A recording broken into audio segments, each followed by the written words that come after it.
येणाऱ्या पालिका निवडणुकीत ओबीसीला 27% आरक्षण मिळावे असा निकाल सर्वोच्च न्यायालयाने दिला। या निकालाने ओबीसीतल्या छोट्या जातीतील नेतृत्व पुढे येण्याची शक्यता निर्माण झाली आहे। पण ओबीसींच्या 27% आरक्षणात भटक्या विमुक्तांचा कायद्याने वाटा किती हा प्रश्न अद्याप निकाली निघालेला नाही। स्थानिक स्वराज्य संस्थांच्या निवडणुकांसाठी भटक्या विमुक्तांना ओबीसी अंतर्गत आरक्षण मिळत असल्याने ओबीसींच्या तुलनेत भटक्या विमुक्तांना पुरेशी संधी मागील कोणत्याही निवडणुकांमध्ये मिळालेली नाही। राजकीय पक्ष उमेदवारीसाठी भटक्या विमुक्तांना विचारातच घेत नाहीत। भटके विमुक्त लोकसंख्येच्या प्रमाणात अल्पसंख्या आहेत आणि निवडणूक लढवण्यासाठी आर्थिक क्षमता नाही। त्यामुळे भटक्या विमुक्त समाज राजकीय संधींपासून वंचित राहिले आहेत।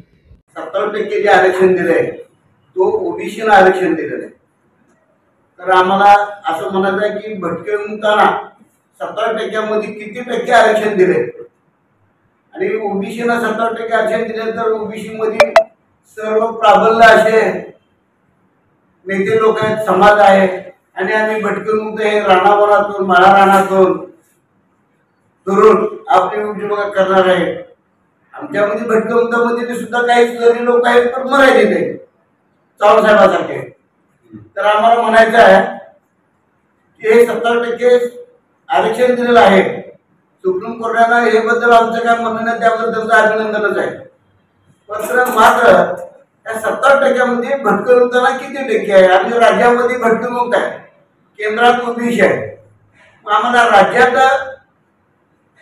ओबीसी करण्यासाठी आम्ही काल आलेलं शिष्टमंडळ काल आलेलं होतं, भटके विमुक्तांचं शिष्टमंडळ काल आलेलं होतं। त्यांना सर्व आम्ही भटके विमुक्तांच्या सर्व पक्षाच्या लोकांनी आम्ही त्यांना निवेदन दिले आणि त्यांनी सुद्धा आमचं म्हणणं मान्य आहे, ठीक आहे आम्ही तुमचं म्हणणं आम्ही पुढं विधिमंडळात आम्ही मांडू आणि तुम्हाला न्याय कसा देता येईल या माध्यमातून आम्हाला सुद्धा योग्यच आहे तुमचं मागणं।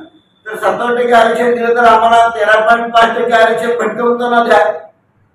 भटके विमुक्त प्रत्यक्षात काम करून काबार खर्च करून खाणारे भटके विमुक्त आहेत आणि ओबीसीला दिलं तरी ओबीसी हे 12 बलुतेदार मध्ये 12 बलुतेदार त्याच्यामध्ये कोळी, माळे, सुतार, नावी हे 12 बलुतेदार भटके विमुक्तांमध्ये आम्ही आता आज घडीला आम्ही 42 जाती आहेत आमच्या।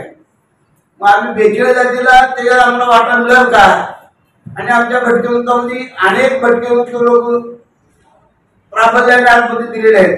तर आम्हाला भटके ओरिजिनल जे भटके असतील त्या ओरिजिनल भटक्यांना आम्हाला आमचा वाटा मिळावा या माध्यमातून आम्ही जनजागृती आणि जिल्ह्यातील महाराष्ट्र राज्यातील या सर्व भटके विमुक्तांना जागरूक करण्याचं काम आम्ही सुरुवात केलेलं आहे आणि राज्यातूनही आम्ही निवेदन देणार आहोत। राज्यातले पदाधिकारी असतील आमचे भटके विमुक्तांचे सर्व एकत्र येऊन जर आम्हाला जर न्याय नाही मिळाला तर आम्ही आंदोलन वगैरे असले प्रकार आम्ही करू शकतो आणि करावं यासाठी आपण आपल्या माध्यमातून आम्ही